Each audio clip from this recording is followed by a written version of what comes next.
Olá, alunos, graça e paz. Nós estamos agora na aula 2 e vamos falar das grandes matrizes religiosas. Por que as chamamos assim de grandes matrizes religiosas? Porque são as principais religiões que existem no mundo, as maiores, e delas é que saíram as demais religiões, as pequenas religiões, as representações menores da religiosidade.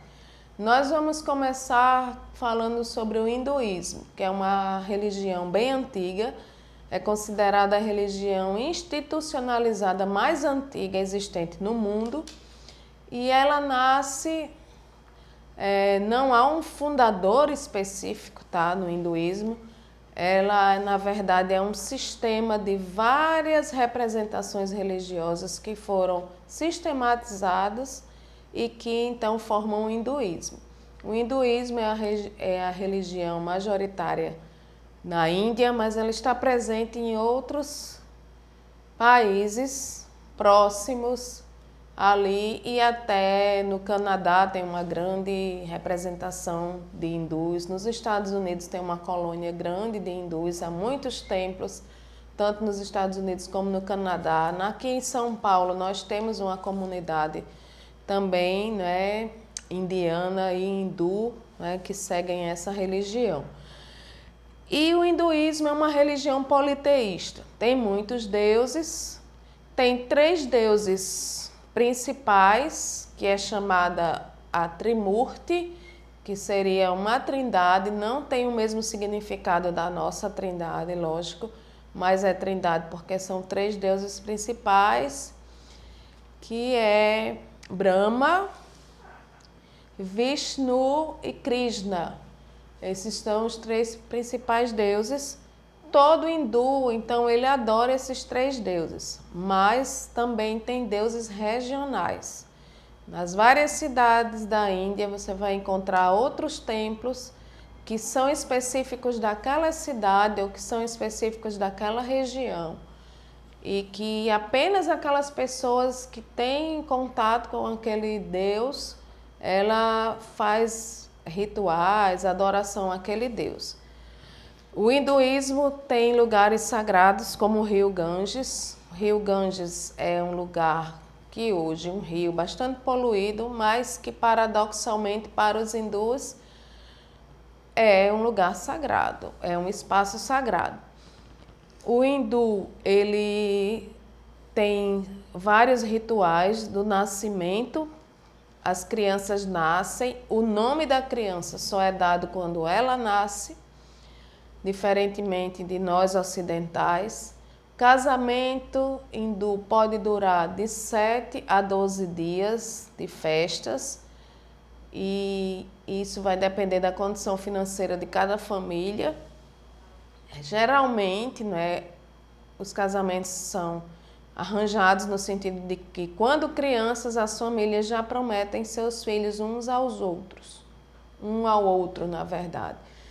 Mas com a ocidentalização da Índia, essa prática vem mudando. E também fora da Índia, muitos casais, muitos jovens já não seguem mais essa tradição. Essa tradição tem sido seguida mais no interior, nas pequenas cidades. No hinduísmo também, sobre a morte, eles não enterram, tá? As pessoas que morrem ou queimam, né, até ficar as cinzas, ou jogam os restos mortais nos rios. No rio Ganges há muito esse ritual, é bem comum. O hinduísmo, qual é a cosmovisão do hinduísmo sobre o nascimento, a vida e a morte? Eles acreditam na reencarnação.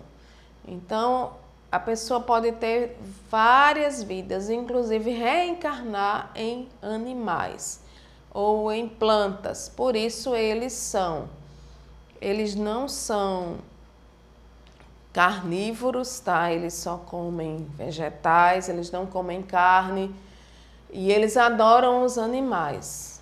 Os animais como a vaca, o boi são animais sagrados, é proibido matar, entre outros animais como o macaco, que para eles é um deus, o deus Hanukkah, eles também não matam, então, porque eles têm essa concepção que se você nessa vida não foi muito legal, uma pessoa de boas ações, você pode voltar como um animal na próxima vida.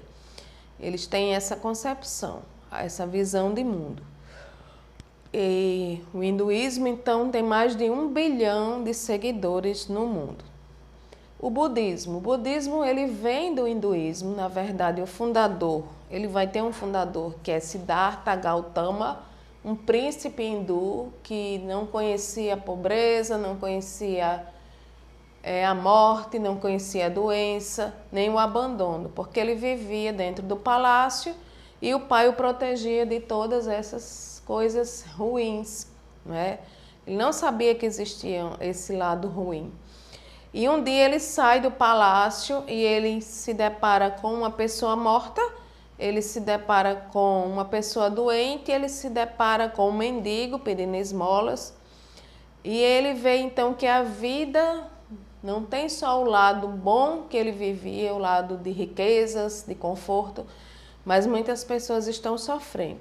A partir daí ele volta para o palácio e ele deixa aquela vida de príncipe para viver como um asceta. O que é um asceta? Ele vai se desprender de todo o prazer da vida e de todos os bens materiais. Vai vestir uma túnica laranja e vai meditar ali embaixo de uma árvore, que para ele isso era necessário para se chegar ao estado do nirvana, que é o estado espiritual de perfeição, de total desapego dos bens materiais e dos prazeres da vida. E assim ele funda uma nova religião chamada budismo. O budismo ele vai afirmar que não é uma religião, é uma filosofia, que você pode ser seguidor de uma outra religião e ser budista. Mas, na verdade, quando se estuda o budismo, a gente sabe que não é só uma religião,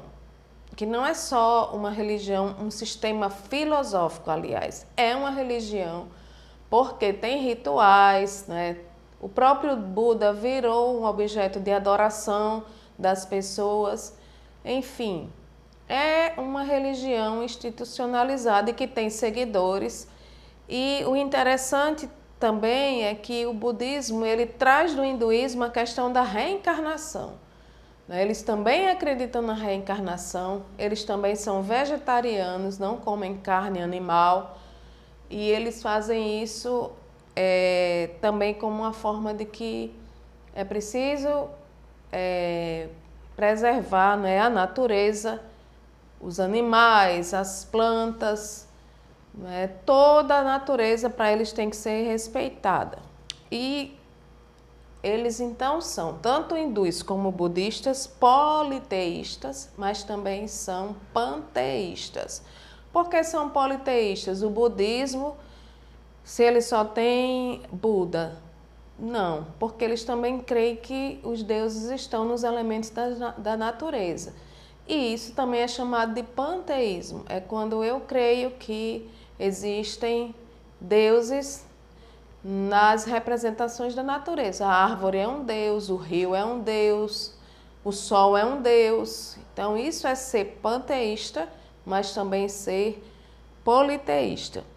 Assim como eram os egípcios, tá? A gente vê bem no Antigo Testamento que os egípcios tinham vários deuses e que os deuses deles eram representações da natureza, como o rio Nilo.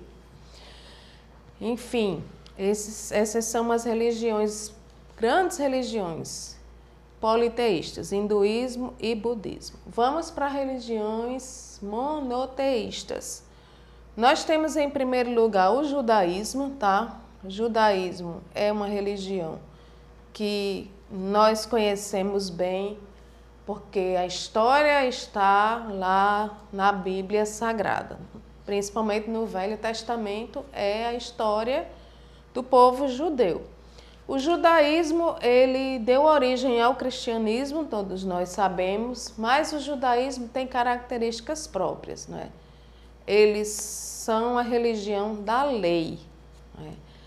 Como a gente sabe, os judeus não aceitaram Jesus como sendo o Messias, não acreditam que Jesus é o Messias e eles continuam vivendo pela lei, né? Seguindo a lei, os preceitos da lei, que foi dada a Moisés, né, por Deus, e que serviu como um guia de ética religiosa, civil, moral para o povo que peregrinava no deserto em busca da terra prometida.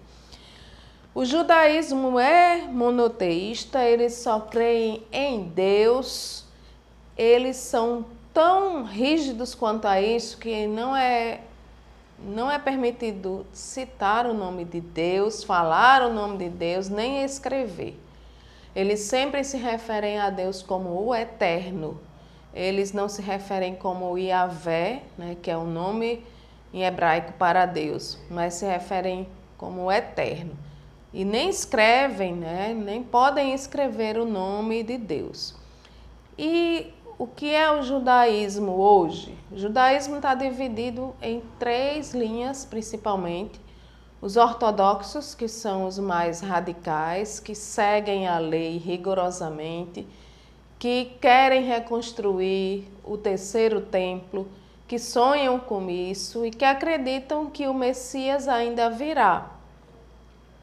O conservador, né, o judaísmo conservador, muito presente nos Estados Unidos, na colônia judaica lá, eles também creem, né, que o Messias ainda virá, também sonham com a reconstrução do templo, mas eles já vivem uma vida ocidentalizada, digamos assim, não é? Já tem mais abertura na sua vida religiosa e na sua vida civil, enquanto que os ortodoxos não, são aqueles que usam a barba longa, né, bem crescida, que usam os cachinhos, né, que usam a kippá, que para eles é sagrada, aquele chapéuzinho, né, aquela boina que eles usam na cabeça, a kippá. E então o conservador vai usar a kippá geralmente só na sinagoga, o ortodoxo vai usar em todo o tempo. Que andam com partes da Torá em seu corpo, como o teflin, que eles colocam um pedacinho, uma partezinha da Torá na testa e amarram, né? Esses são os ortodoxos. E o judaísmo que é progressista é o judaísmo que aceita mulheres como rabinas, que já tem uma abertura bem maior, que seus seguidores podem casar com pessoas, né, de outras religiões. E o judaísmo tem uma questão. Ela não é uma religião que evangeliza. Para ser judeu, tem que se nascer judeu de um ventre, não é judeu, ou seja, é matrilinear, é a mãe judaica, não é, que diz que você é judaico, se você nasceu de uma mãe. Ou a conversão. Só dessas 2 formas se pode se tornar judeu. Você tiver um pai judeu, mas a mãe não for judia, então você não é um judeu para eles. E o judaísmo é esse conjunto de crenças, então, que está aí, não é, presente em todo o mundo. O judeu, ele é judeu onde ele estiver, na Alemanha, na China, no Brasil, nos Estados Unidos, no Canadá, e é um povo que é forte, né? Segue em busca ainda de se estabelecer completamente na Terra Prometida. Vamos ao cristianismo. O cristianismo é dividido, né, entre católicos ortodoxos, católicos romanos e protestantes ou evangélicos, né? Catolicismo ortodoxo, ele nasce com o cisma de 1045, quando se cria a Igreja Católica Ortodoxa e a Igreja Católica Apostólica Romana, com sede em Roma, e ele vai ser dividido, né, a partir daí. O catolicismo que nós conhecemos é o catolicismo romano, né, o que vem de Roma, Nós temos presença de ortodoxos no Brasil, mas principalmente nas grandes cidades, né, como São Paulo, Rio de Janeiro, Recife, tem uma pequena representação. O catolicismo romano é bem conhecido as suas doutrinas, muitos evangélicos já foram católicos, né? Eles creem, não é, na Trindade, mas eles têm também associação a santos e também a adoração à Virgem Maria, que para eles Maria continuou sendo virgem, e eles criam então através dos concílios vários dogmas, e um deles é Maria como intercessora dos homens. Então, há uma grande tendência dos católicos à adoração a Maria. Muitas vezes Maria é mais reverenciada do que o próprio Jesus Cristo. O católico tem também que seguir e tem que seguir os seus praticar, não é? Os dogmas católicos, crer nos dogmas, praticar, e a missa, não é? A missa é a representação fiel, ou seja, para eles ali acontece novamente a morte de Jesus Cristo, todas as vezes que é celebrada a Eucaristia. Para eles, o pão se transforma na carne de Cristo e o vinho se transforma no sangue de Cristo. É a doutrina da transubstanciação. Então, a missa é esse ritual. E o catolicismo é uma religião predominantemente no Brasil. Nós somos o maior país católico ainda. E ele também tem suas outras representações, né, divisões não oficiais, mas dentro dele nós temos a renovação carismática, que é bem forte no Brasil, e também o catolicismo popular, que é aquele catolicismo dos santos não oficiais, como o Padre Cícero, né, lá em Juazeiro, na Bahia. Não é reconhecido como santo, foi até excomungado da Igreja Católica, mas o povo o escolheu como santo e o adora como santo. Então esse é o chamado catolicismo popular, popular porque nasce de dentro do povo. O protestantismo. O protestantismo é o segmento, né, que nós fazemos parte, nasceu ali na Reforma Protestante e depois foi dividindo-se, né? Então, temos três principais linhas.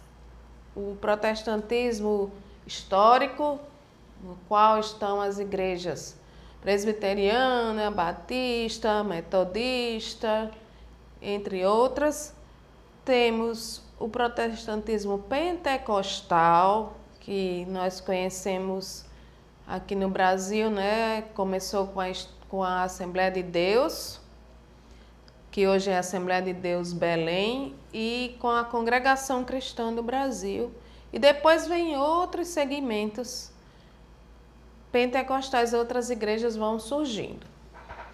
E aí temos o neopentecostalismo, né, que surge com as igrejas, é chamada a terceira onda pentecostal. Alguns autores vão chamar de pseudo-pentecostalismo, porque não tem nada a ver com o pentecostalismo clássico, mas é um segmento que cresce bastante e suas principais representações são Igreja Universal do Reino de Deus, Igreja Mundial do Poder de Deus, temos também a Renascer em Cristo, entre outras igrejas, muitas igrejas neopentecostais que têm como característica a ênfase na teologia da prosperidade. Enfim, nós vamos estudar sobre o islamismo, que é uma religião também monoteísta, uma religião que nasceu, teve um fundador chamado Maomé. Ele era um comerciante, um pequeno comerciante que estava ali entre as tribos árabes, e ele subia ao monte para meditar e, segundo ele, começou a receber revelações do anjo Gabriel, mandadas por Deus, que eles chamam de Alá. Ele então traz essas revelações. Ele não sabia escrever nem ler, ele era analfabeto, e pede para os escribas transcreverem. Assim nasce o Alcorão, que é o manual, né, de doutrinas, e para eles é um livro sagrado também, no sentido da sacralidade do objeto, tá?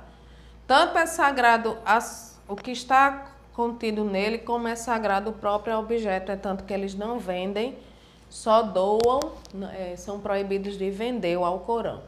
Mas o islamismo é uma religião que suas principais crenças estão nos 5 preceitos que eles têm que seguir durante, né, a sua vida como muçulmano, que é orar 5 vezes ao dia voltados para a Meca, fazer caridade e pelo menos uma vez até Meca para fazer aquela peregrinação na Caaba, que é a pedra de granito que eles adoram. E também praticar o Ramadã, que é um mês que eles fazem o jejum, né, durante o dia, somente jejum de água, jejum de comida, entre outras coisas. E eles, à noite, então, quebram o jejum e celebram. O Ramadã, para eles, é a comemoração, a celebração desses ditos, né, das palavras ditadas a Maomé, né, da profecia que ele recebeu ali, segundo ele, do anjo Gabriel. O islamismo é uma religião que evangeliza, cresce, está presente em muitos países, tá? Está presente no Brasil com uma força muito grande na região sul, principalmente na tríplice fronteira, ali em Foz do Iguaçu, que faz fronteira com Paraguai e Argentina. E eles têm crescido também no Brasil.